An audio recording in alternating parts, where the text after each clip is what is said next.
Mahasiswi tewas di kamar indekos. Mahasiswi nekat mengakhiri hidupnya dengan melompat dari lantai 4 Mall Paragon Semarang.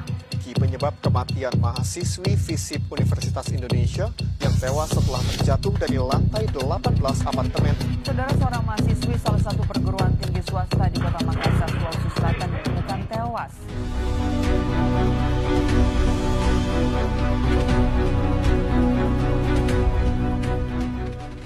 Assalamualaikum warahmatullahi wabarakatuh. Shalom, Om Swastiastu, Namo Buddhaya, salam kebajikan. Perkenalkan, kami dari kelompok 4 pengantar psikologi dengan materi edukasi mental health. Pentingnya menjaga kesehatan mental bagi mahasiswa. Video ini dibuat untuk memenuhi tugas project based learning dari mata kuliah pengantar psikologi dengan dosen pengampu Rahayu Hardianti Utami MSI.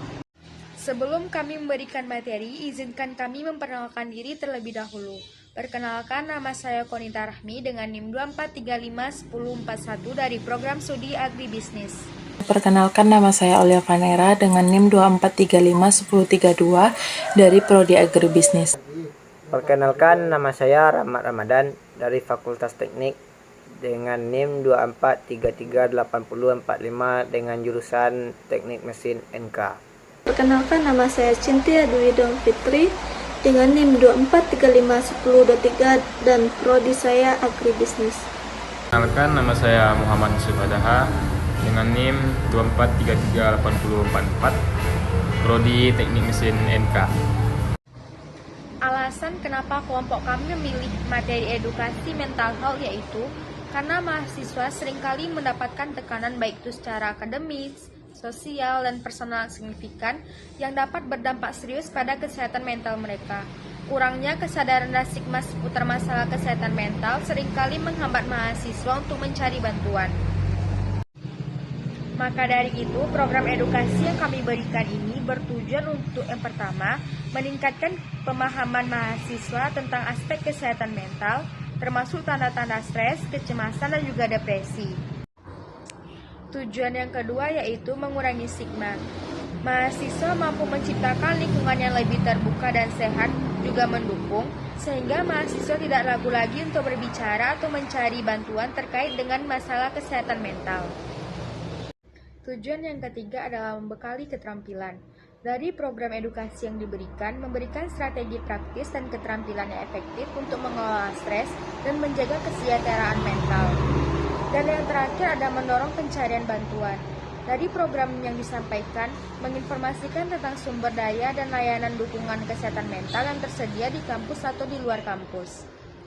Pada kesempatan kali ini saya bakal menyampaikan materi yaitu memahami kesehatan mental dan stigmanya. Pengantar kesehatan mental. Kesehatan mental ialah bagian penting dari kesejahteraan kita secara keseluruhan. Ini mencakup cara kita berpikir, merasakan, dan bertindak dalam menghadapi kehidupan sehari-hari. Nah, kesehatan mental itu juga mengaruhi bagaimana kita menangani stres gitu, menjalani hubungan dengan orang lain, serta membuat keputusan. Kesehatan mental berada dalam suatu spektrum, artinya tidak selalu tetap gitu. Seorang bisa berada dalam kondisi mental yang sehat, tetapi situasi tertentu bisa mengalami tekanan atau gangguan. Spektrum ini sendiri mencakup kondisi mulai dari kesehatan, yaitu kesehatan mental yang optimal. Ini bisa jadi menjalani aktivitas sehari-hari secara produktif gitu. Nah, selanjutnya mungkin gangguan pada mental, mengalami stres atau tekanan jangka pendek gitu. Terus gangguan mental. Gangguan mental itu ialah mengalami masalah psikologis atau yang signifikan seperti depresi atau kecemasan yang memerlukan bantuan profesional seperti dokter, guru, kalau di dunia perkuliahan mungkin dosen pembimbing gitu. Nah, bagi mahasiswa menjaga kesehatan mental sangat penting karena masa kuliah adalah periode transisi gitu yang penuh tantangan. Kesehatan mental yang baik akan mendukung kemampuan akademik, realisasi sosial, dan perkembangan pribadi gitu. Mungkin selanjutnya kita masuk ke faktor pemicu stres pada mahasiswa gitu. Nah, di sini kan kita berpikir mungkin banyak itu yang pemicu stres pada mahasiswa. Mahasiswa seringkali dihadapkan pada bagian tekanan yang dapat memicu stres. Misalnya seperti tekanan akademik, yaitu tugas yang menumpuk, tenggang waktu yang ketat gitu kan, ujian kayak UAS, UTS, serta tekanan untuk mendapatkan nilai yang tinggi bisa menjadi sumber stres utamanya gitu. Mahasiswa sendiri sering merasa harus mencapai standar tertentu itu agar dianggap berhasil kan. Itu kan tekanan pada setiap mahasiswa gitu kan. Mungkin bukan hanya di jurusan saya, tetapi mungkin di prodi-prodi lain pun kayak gitu. Nah, selanjutnya kita masuk ke tekanan sosialnya gitu. Nah, mahasiswa itu sendiri harus menyesuaikan dirinya dengan lingkungan baru, membangun relasi, dan kadang mengalami konflik gitu dengan teman atau keluarganya. Perasaan atau tekanan dari teman sendiri, mungkin teman-teman sebayanya juga bisa muncul gitu. Nah, masalah finalisnya itu mungkin di biaya kuliah, tempat tinggal, transportasi, dan kebutuhan sehari-harinya yang bisa menimbulkan kekhawatirannya. Apalagi harus membiayai kuliah sendiri gitu, atau bekerja sambil kuliah, kan banyak itu mahasiswa yang kayak gitu sekarang. Sehingga bisa menjadikan itu membuat mahasiswa itu telat wisuda atau tamatnya. Nah, transisi kehidupannya yaitu perihal dari masa sekolahnya gitu. Dari masa ke sekolah ke dunia perkuliahan atau menuju ke dewasaan burnout. Nah, burnout sendiri itu ialah kelelahan gitu. Kelelahan emosional yang intensnya akibat tekanan yang terus-menerusnya gitu. Ciri-cirinya meliputi tidak bersemangat, hidup terasa hampa, dan tidak termotivasi menjalani aktivitas harinya gitu. Biasanya ini banyak terjadi pada mahasiswa cewek ya, yang mungkin masalah percintaannya atau masalah keluarganya, sehingga membuat dia tidak merasa semangat gitu kan, bahkan dia bilang hidupnya hampa gitu. Itu sayang sekali terjadi kepada mahasiswa atau mahasiswi pada Universitas Negeri Padang sendiri atau universitas lainnya. Baiklah, mengenali gejala ini yaitu kita mengenali sejak dini gitu, biar bisa membantu mencegah kondisi yang lebih parah gitu. Nah, dalam hal ini kita itu mengatasi stigmanya gitu. Stigma ialah terhadap kesehatan mental masih sangat kuat, terutama di masyarakat yang belum terbuka dan berbicara isu ini itu. Orang yang mengalami gangguan mental sering dianggap lemah, tidak normal, atau bisa mungkin tidak cukup berimannya kepada Allah gitu, terutamanya kepada agama masing-masing lah. Soalnya kita toleransi, terutama di Universitas Negeri Padang mungkin memiliki banyak agama, yaitu tidak cukuplah berimannya kepadanya agamanya masing-masing gitu. Nah, sehingga mereka merasa malu atau takut untuk mencari bantuan gitu. Nah, padahal kesehatan mental sama pentingnya dengan kesehatan fisik. Oleh karena itu penting untuk kita meningkatkan edukasi, yaitu mengenal informasi yang benar tentang kesehatan mental, gejalanya, dan cara mencegahnya. Terus kita mendukung orang lain gitu, yaitu mendengarkan tanpa menghakimi atau memutuskan semangatnya gitu, memberi dukungan dan mengarahkan ke bantuan profesionalnya gitu. Jika dia memiliki bakat di bidang ini, kita mensupportnya, tidak mematahkannya gitu, tetap mendukung orang lainnya gitu. Walaupun kita tidak mengenal, tetapi sesama manusia kita adalah keluarga. Selanjutnya kita menciptakan ruang lingkup yang aman dan suportif gitu. Tempat ini dimana mahasiswa merasa diterima, bebas berbicara tentang perasaannya, dan tahu bahwa mereka tidak sendiri.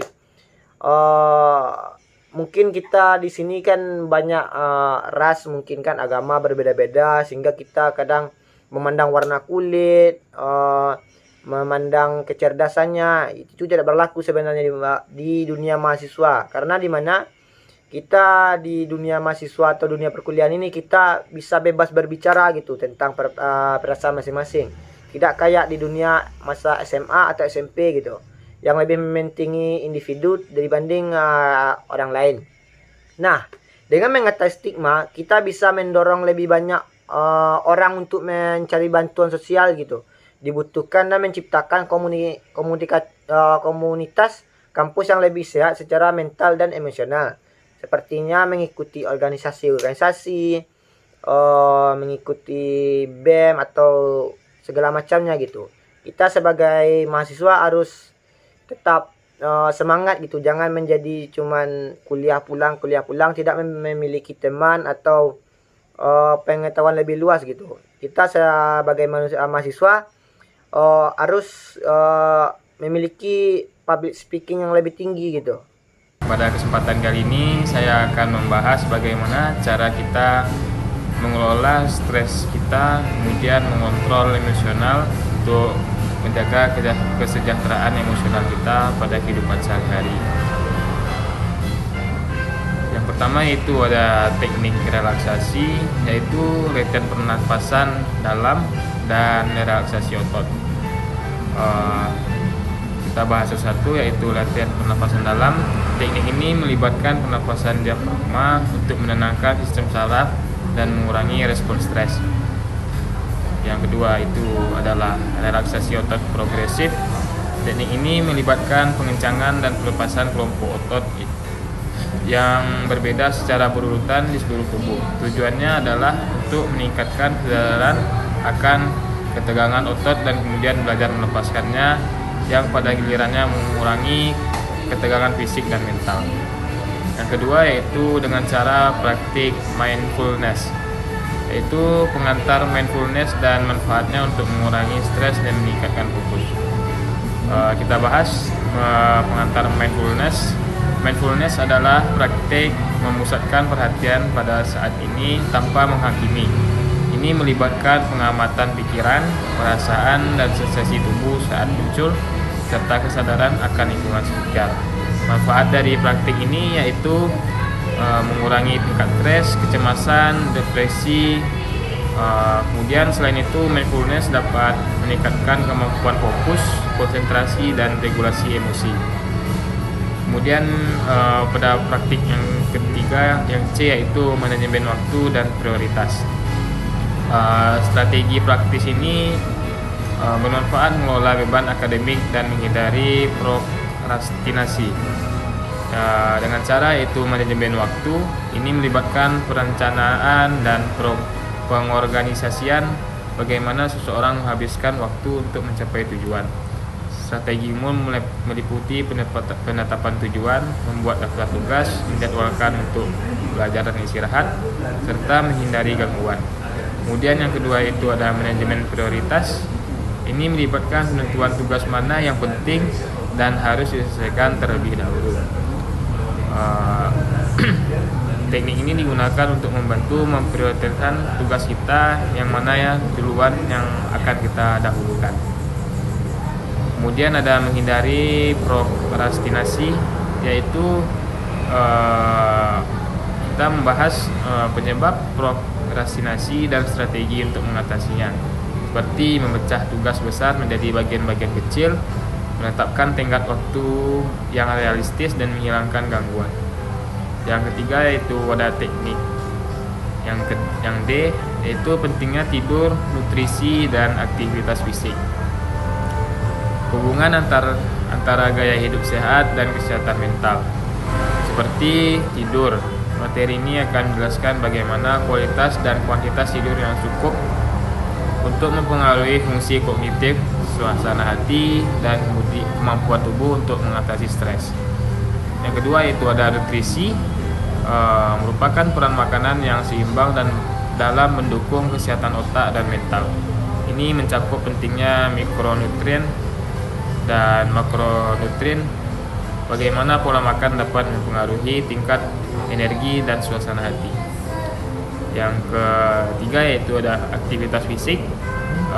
Manfaat olahraga teratur dalam mengurangi stres, meningkatkan suasana hati, meningkatkan kualitas tidur, dan meningkatkan kesehatan mental secara keseluruhan. Ini mungkin juga membahas jenis-jenis aktivitas fisik yang direkomendasikan. Bantu resiliensi dan jaringan dukungan. Konsep resiliensi yaitu 1. Kemampuan untuk bangkit dari tekanan atau kesulitan hidup. 2. Pentingnya kekuatan mental dan emosional dalam menghadapi tantangan. 3. Membangun pola pikir positif dan fleksibilitas dalam berpikir. Dan 4. Yaitu mengelola stres, emosi negatif, dan menjaga motivasi diri. Selanjutnya yaitu B. Keterampilan pemecahan masalah.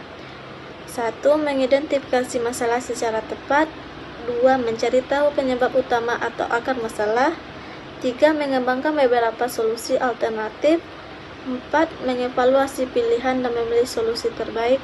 Dan yang kelima yaitu melaksanakan dan mengevaluasi hasil keputusan.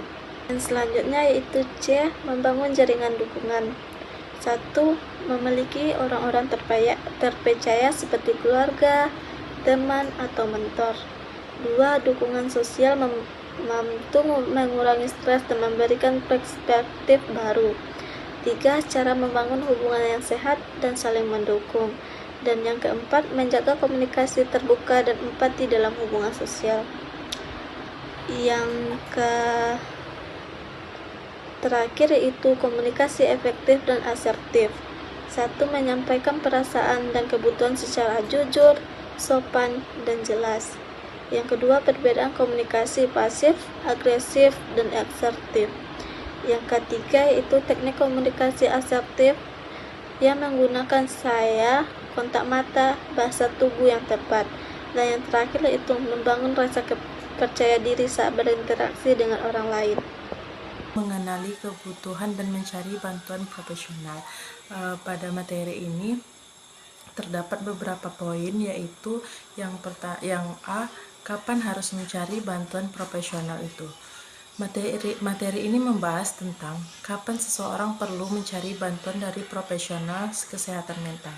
Peserta akan belajar mengenali tanda-tanda atau situasi di mana masalah kesehatan mental sudah tidak bisa diatasi sendiri dan membutuhkan intervensi dari ahli seperti konselor, psikolog, atau psikiater. Yang B, sumber daya kampus.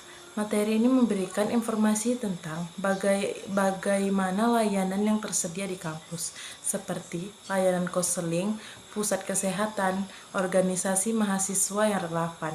Tujuannya agar mahasiswa mengetahui kemana harus pergi jika membutuhkan bantuan atau dukungan terkait kesehatan mental. Yang selanjutnya yaitu C, layanan kesehatan mental di luar kampus. Pada bagian ini, peserta akan mendapatkan informasi tentang layanan kesehatan mental di luar lingkungan kampus seperti psikolog, psikiater, counseling, dan bantuan profesional. Materi ini penting agar mahasiswa tahu opsi lain di luar kampus yang bisa diakses ketika membutuhkan bantuan tersebut. Yang selanjutnya yaitu ada langkah-langkah mencari bantuan. Ini menjelaskan proses dan apa yang bisa diharapkan saat mencari dukungan profesional. Peserta akan dipandu mengenai langkah-langkah praktis yang harus dilakukan, mulai dari mengidentifikasi kebutuhan, mencari informasi layanan, agar mahasiswa mampu mengenali kapan mereka membutuhkan bantuan, mengetahui sumber daya yang tersedia baik di dalam kampus maupun di luar kampus, serta memahami proses mencari bantuan secara efektif untuk mencari bantuan kepada profesional tersebut.